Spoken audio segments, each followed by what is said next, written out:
ગટ્ટુનું નવું સ્કેટબોર્ડ. ગટ્ટુ ચિંકીના ફોઈએ કોરિયાથી એમના માટે નવા સ્કેટબોર્ડ્સ મોકલ્યા હતા અને બંને પોતપોતાના સ્કેટબોર્ડ્સ લઈને કિચનની બહાર ઊભા હતા. મમ્મી જલ્દી કરો ને, અમારે અમારા સ્કેટબોર્ડ લઈને રમવા જવું છે. હા મમ્મી, અમે જ્યુસ પછી આવીને પી લઈશું ને.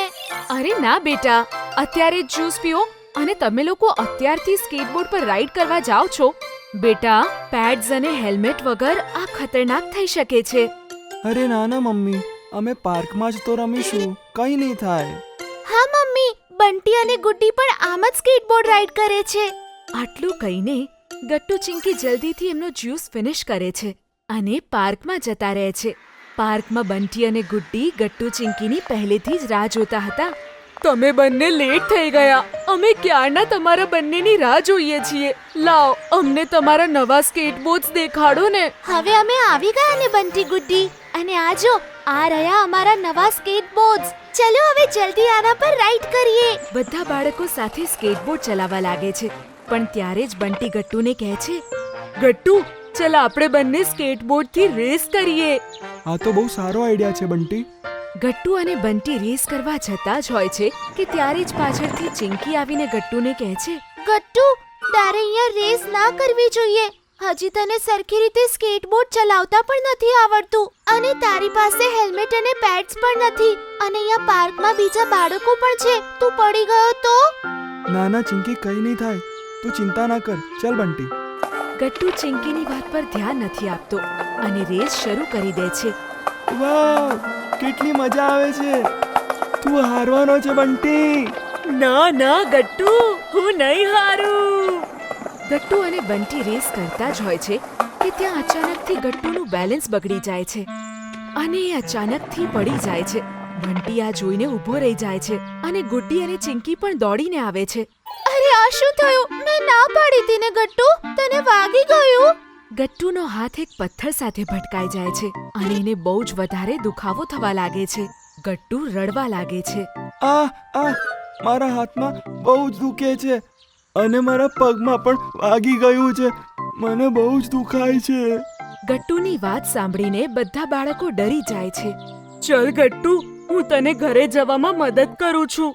બંટી અને ચિંકી ગટ્ટુને જલ્દી ઘરે લઈ જાય છે. મમ્મી ગટ્ટુને આવી રીતે રડતા જોઈને જલ્દીથી આવે છે અને પૂછે છે કે શું થયું. અરે બેટા, આ શું થઈ ગયું? બધું ઠીક તો છે? ના આંટી, ગટ્ટુ અને હું પાર્કમાં સ્કેટબોર્ડથી રેસ કરતા હતા અને ત્યારે જ ગટ્ટુ ડિસબેલેન્સ થઈને પડી ગયો. એને પગમાં વાગી ગયું અને એનો હાથ પથ્થર સાથે ભટકાઈ ગયો હતો, એટલે જ એને હાથમાં પણ દુખાવો થાય છે. શું? મને દેખાડ ગટ્ટુ. મમ્મી ગટ્ટુને પગમાં તો બેન્ડેજ લગાવી દે છે, પણ ગટ્ટુને હાથમાં બહુ જ વધારે દુખતું હતું અને દુખાવો ઓછો જ નહોતો થતો. મમ્મી, હું તો મારો હાથ હલાવી પણ નથી શકતો. મને બહુ જ વધારે દુખે છે. ગટ્ટુ બેટા, મને લાગે છે તારા હાથમાં ફ્રેક્ચર થઈ ગયું છે. ચાલ હું તને હોસ્પિટલ લઈ જાઉં. મમ્મી ગટ્ટુને ડોક્ટર પાસે લઈ જાય છે. ત્યાં ખબર પડે છે કે પથ્થર વાગવાથી ગટ્ટુનો હાથ ફ્રેક્ચર થઈ ગયો છે. ડોક્ટર ગટ્ટુના હાથમાં કાસ્ટ લગાવી દે છે અને મમ્મી ગટ્ટુને ઘરે લઈ આવે છે. હવે તું આરામ કર ગટ્ટુ, હું તારા માટે કંઈક નાસ્તો લઈ આવું છું. ચિંકી જુએ છે કે ગટ્ટુ બહુ જ દુખી છે. એ કહે છે, ગટ્ટુ, કોઈ વાંધો નહીં, જોજે તારો હાથ જલ્દી ઠીક થઈ જશે. હા ગટ્ટુ, અને હમણાં જ મારી પપ્પા સાથે વાત થઈ. એમને કીધું છે કે તારી ફેવરેટ આઈસ્ક્રીમ લઈને આવશે. અને તને ખબર છે ત્યાં સુધી હું અને ચિંકી શું કરીશું? શું મમ્મી? આ જો, મારી પાસે શું છે? Marker pen. આનાથી હું અને ચિંકી તારા કાસ્ટ પર સાઇન કરીશું અને સરસ ઇમોજી પણ બનાવીશું. એનાથી તને સારું લાગશે. વાવ મમ્મી, આ તો બહુ જ સરસ આઈડિયા છે. હું તો ગટ્ટુના હાથ પર 2 ડ્રોઈંગ્સ બનાવીશ, એક મારું અને એક ગટ્ટુનું. ઠીક છે ચિંકી. પછી શું? ચિંકી અને મમ્મી ગટ્ટુની કાસ્ટ પર સાઇન કરે છે અને એના પર ડ્રોઈંગ પણ બનાવે છે. એટલામાં પપ્પા ઘરે આવે છે ગટ્ટુની ફેવરેટ આઈસ્ક્રીમ લઈને. પણ પછી એ ગટ્ટુને કહે છે કે 1-2 દિવસ માટે સ્કૂલ નહીં જઈ શકે. શું? પણ પપ્પા, કાલે જ તો ગેમ્સ પીરિયડ છે અને કાલે જ સ્કૂલે નહીં જવાય, અને આવતીકાલે સેટરડે છે, ત્યારે સ્પેશિયલ ટિફિન ડે હોય છે.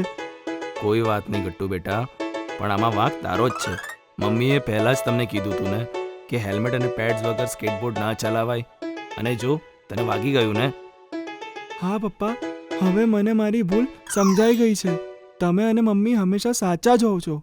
હા બેટા, પણ હવે પપ્પા તમારા માટે હેલ્મેટ અને પેડ્સ લઈને આવશે, જેથી તમે લોકો ડર્યા વગર રમી શકો. આ સાંભળીને ગટ્ટુ અને ચિંકી ખુશ થઈ જાય છે. થોડા દિવસ રેસ્ટ કર્યા પછી ગટ્ટુ ફરીથી સ્કૂલ જાય છે, પણ હજી સેફટી માટે એના હાથ પર કાસ્ટ લાગ્યો હતો, તો એના બધા ફ્રેન્ડ્સ એના પર સિગ્નેચર કરે છે. અને બંટી ગટ્ટુને કહે છે, ગટ્ટુ, તું જલ્દી તારો હાથ ઠીક કરી લે, પછી આપણે સ્કેટબોર્ડ કોમ્પિટિશન ફરીથી કરીશું. હા, પણ હેલ્મેટ અને પેડ સાથે. આ સાંભળીને બધા બાળકો હસવા લાગે છે અને હવે ગટ્ટુને પણ સારું લાગી રહ્યું હતું. થોડા દિવસો પછી ગટ્ટુનું ફ્રેક્ચર એકદમ ઠીક થઈ જાય છે અને એ ખુશી ખુશી એના મિત્રો સાથે રમવા લાગે છે. જો તમને અમારી વાર્તા ગમી હોય તો પુન ટુન કિડ્સને લાઈક, શેર અને સબસ્ક્રાઇબ કરજો.